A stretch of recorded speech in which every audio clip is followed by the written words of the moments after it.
আজকেও সকাল সকাল চলে গিয়েছিলাম বাজার করতে। বাজার করে আসলাম, এসে সব কিছু রেডি করে নিচ্ছি কাটা বাছার জন্য।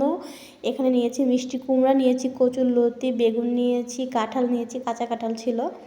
তো যাই হোক, টুকটাক বাজার করে এনেছি। আর আমি খুবই অল্প করে বাজার করি, কারণ আমাদের দুজন মানুষের জন্য রান্না বান্না বা খাওয়া দাওয়া, খুব একটা বেশি বাজার করি না, বা বাজার করলে নষ্ট হয়।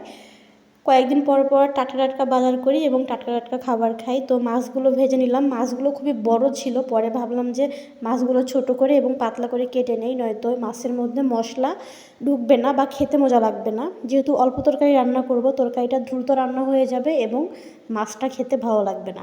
এজন্য পরে আবার মাঝখান দিয়ে কেটে নিয়েছি, নিয়ে বেগুন আলু মাছ দিয়ে রান্না করছি। বেগুন আলু দিয়ে পাঙ্গাস মাছ রান্না করলে খেতে খুবই মজা লাগে।